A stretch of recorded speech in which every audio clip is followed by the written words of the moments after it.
Y'all ready? Because I'm ready. Let's get it. What? Georacle presents. This is the testament of everything I penned is right. The reason for every word, the passion within what I write. The visual of the spiritual precision behind the mic. This insight is what give these verses life. Verses.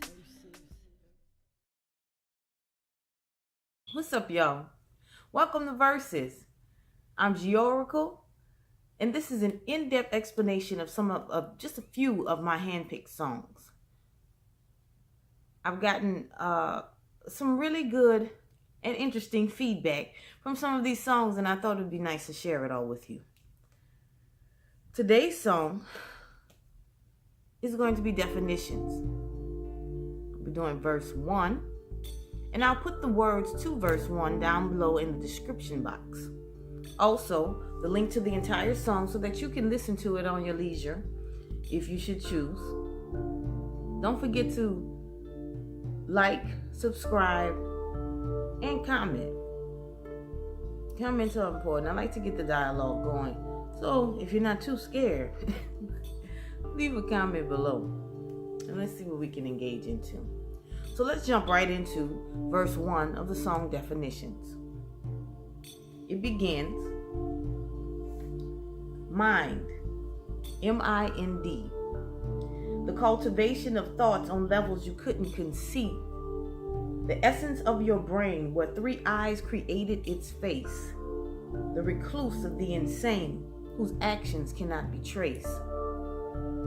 Here, in these first couple of lines, I am breaking down mind. I spelled out the word mind, M-I-N-D, to emphasize what exactly I was speaking on. And I begin to tell you about the mind. Cultivation of thoughts on levels you couldn't conceive. I am referring to where certain ideals originate. You have to understand that a thought is just as powerful as an action. So the origination of these thoughts is what makes it quite interesting in a sense. So really look at the mind. The essence of your brain where three eyes created its face. I'm bringing it into another level of the mind at this point. I'm talking about three eyes, making reference to the third eye. Seeing those things that are not physical, but more on a metaphysical plane. Three eyes creates the face of the mind. The recluse of the insane whose actions cannot be traced. You ever wonder what motivated certain people to do certain things? It's like something horrific or something wonderful. And you're in a sense of, wow, how did they do that? Where did that come from? Or I can't believe they did that. This is like appalling. What is on their mind? What is wrong with their mind?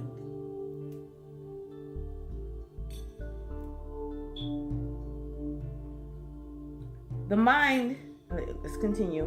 The mind is the creator and distributor of feeble thoughts, the manipulator, the innovator of worldly costs.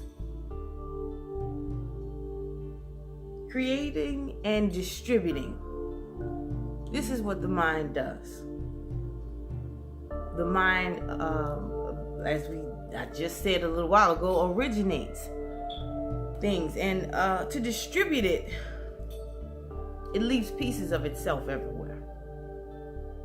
The mind can also be influenced, manipulated. We'll get into that later.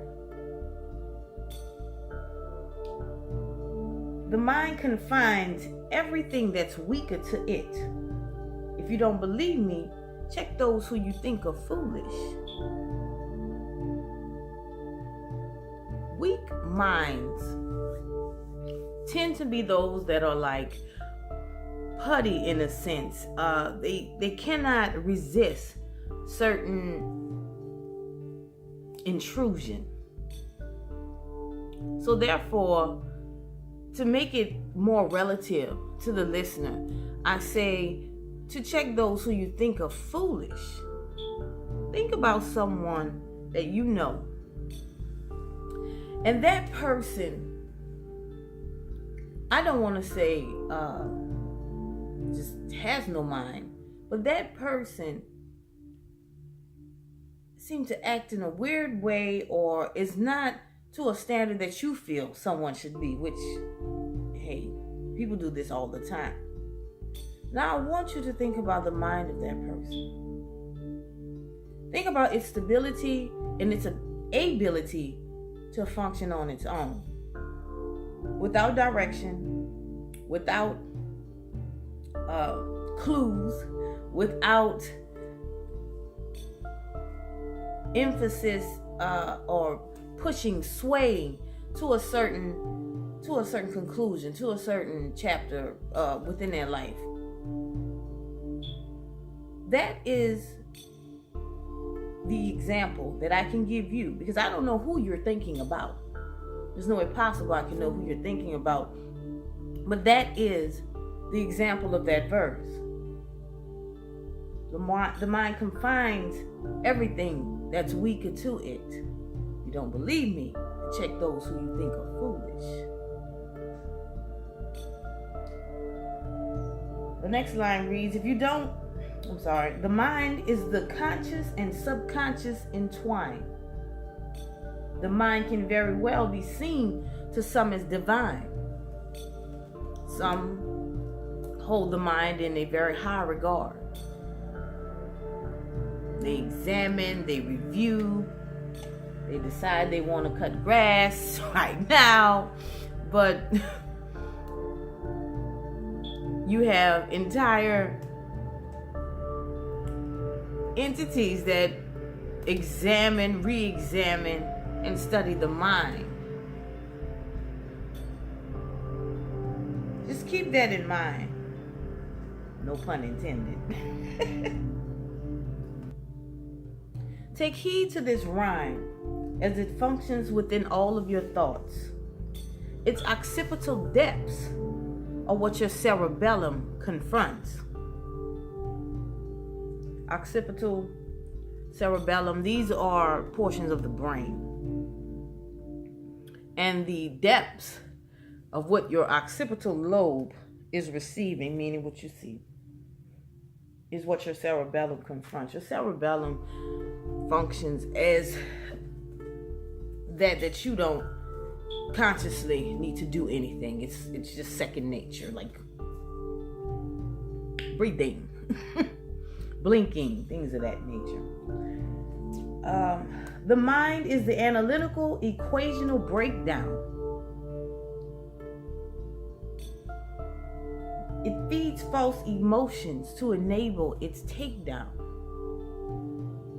Emotions are real enough that its false nature cannot be observed,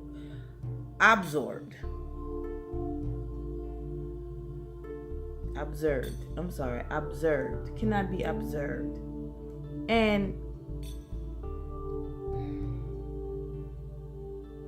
your mind becomes that gateway for these emotions to navigate through your systems, to negatively affect you. Hence, stress can kill, that type of thing. What is not so tangible can affect you in a way that it manifests itself physically within your body or on your body.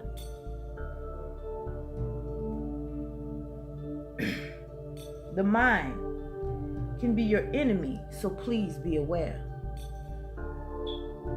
I'm really emphasizing that your mind, although it is part of you, can work against you. It allows many things to come in, to manipulate, to change. It can also become that force field, that wall of protection. Your mind is marvelous. Your mind is complex. Your mind does simple things with complexity. Your mind presents scenery and imagery to you, and only you, because it's your mind. Your reality is perceived through your own vision of what your mind allows you to see and to adjust and to identify. The mind is powerful. In short, what I'm saying is that as beautiful as the mind can be, it's just as ugly. It's just as ugly.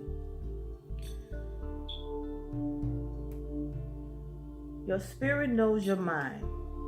That's how confusion got there. See, the conflict between the flesh and the spirit, the mind and your spiritual self, that conflict is ongoing. It's unrecognizable by some, and also trying, detrimental, hurtful, revealing, and true. The mind is such a wonderful, wonderful, wonderful thing. It has so many layers to it. You have people who study the mind as psychology, and those who study interactions of other minds, or psychologists, and those who deal with elevating the mind, renewing the mind. I think that you should look into the definition of the mind. Look at it for yourself. If you don't want to, hey, don't do it. Just continue watching verses. But that's it for verse 1. I'm going to leave it right there. Comment down below in the description box. Not the description. Comment down below in the comments and let me know, what have you stumbled upon when looking at what the mind truly is? What is supposedly defined as? This is going to be quite the interesting ride. Because I'm going to explain something to you about something that was given to me years ago. All right, that is verse 1. I'm G Oracle, and this is Verses, and I thank you for watching. Stay tuned for verse 2 of the song definitions. Please like, subscribe, and comment below, and I'll see you next time. Oh, and remember, mind changes life. Peace.